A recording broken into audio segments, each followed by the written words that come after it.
からが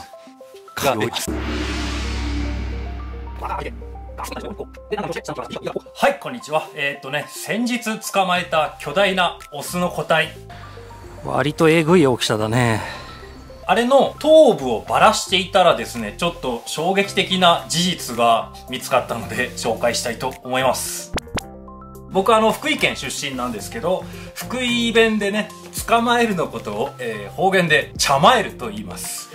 なので、おそらく福井の狩猟現場では、はよ茶まえろやとか言ってるんだと思います。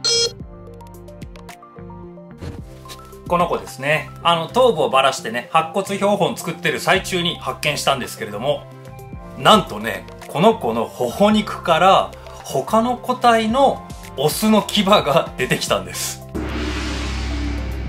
そう、あまりに衝撃的だったんでちょっと映像は撮れなかったんですが、写真に収めておいたのでそちらで説明したいと思います。頭部はね、鼻の筋と頬肉とこめかみあたりは非常に珍味な部分なので、たまにそうやって剥がして、でも筋っぽいのもあるので、圧力鍋でカレーとか作ると超美味しいんですが、バラしてた時にね、明らかに臭い匂いがしたんです。唾液とか口の臭さじゃなくて、明らかに腐敗しているなという匂いがしたんですね。で、分解を進めてね、皮を全部剥いて気がついたんですが、なんと右頬に、この時期ですからね、多分メスを奪い合って喧嘩した他のオスの牙が刺さったままだったんです。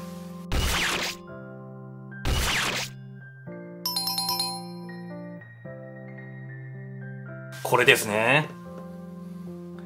バッキリ折れてます。で、なんで途中まで気がつかなかったのかというと、表面にはね、ほとんど毛がなかったんですよね。これも写真撮ってありますので見せますね。毛をめくると、おそらくここだったんだろうなっていう場所はあるんですが、これですね。このピンポイントにこの箇所です。内側ね、要するに皮を剥いだ内側から見たそのピンポイントにここに穴開いたんだなっていうところがここですが、穴がないんですよね。要するに表面の皮はもう閉じてて、中でだけこの牙が存在して、どう言えばいいかな。要するに表面はほぼ治っていて塞がっていて、だけど中で刺さった牙がこの肉を腐らせて可能させていたということなんですね。今の時期はね、そのメスの奪い合いでオス同士の喧嘩があるんですが、これはこの喧嘩の名残ですね。でも相手の牙を折ったと考えると、このオスの勝ちでしょうね。壮絶な戦いですよね。ちなみに牙の角度からすると右ですね。右下の牙がもう角度ぴったりなので、要するにこの子が被害というか噛まれた子ね、こっちがもう一人喧嘩してた方がこう口をバカー開けてガスをいったんでしょうね。ここにこうで、なんかの拍子で下の牙、じゃあ右か、右だからこうか、こうわからん、こう右だからな、こういったのか、こうか、右でガーン、右だな、右下が右顎に刺さっていた。どういう角度か、こうですよね。ガーンと刺さったんですね。知らんけど壮絶な喧嘩だろうからね、グラウンドに持ち込まれたりもしてるんだろうけど、でね、なんとね、ちゃんと骨にまで傷が届いてます。少しだけですけど傷が残ってます。これがその傷跡ですね。わかりますかね。ここにちっちゃい傷が、スクラッチ入ってますよね。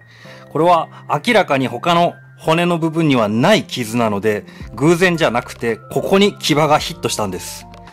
で、ここにヒットしてズバッといって、そのまま、肉の中に埋もれてしまってたというわけですね。ちなみにこの牙ですけど、犬とか猫とかのそれとは違ってですね、イノシシは常に上下の歯で研いでるんですね。捕まえたことある人はわかると思いますが、威嚇する時とかは特にこの上下を噛み合わせてガリッガリッってこう研いでるんです。お前を殺してやる勢いでこれを研いで、すごいシャープにさせる行為をするんですね。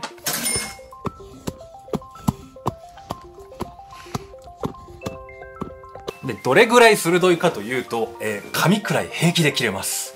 ちょっと切ってみますね。では、ちょっと切ってみたいと思います。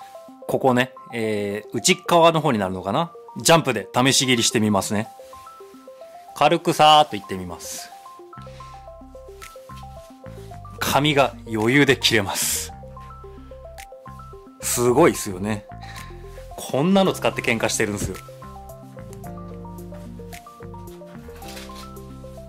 まあ一番切れるとこはね、ちょっとしたカッター並みに切れます。こんなん使って喧嘩してるんですからね。まあね、でもね、こんなに鋭いのかっていうのを知ってしまうと、逆にね、次生け捕りするときはやっぱ怖いですよね。もう多分ズボンとか作業着とか関係なく貫通してくるぐらいの鋭さがありますから、まあやばいよね。はい、今後も気をつけて生け捕りに臨んでいきたいと思います。それではまた。私のために喧嘩をやめて。どうもご視聴ありがとうございます。狩猟を中心とした山ライフの映像をこれからも上げていきたいと思いますので、チャンネル登録よろしくお願いします。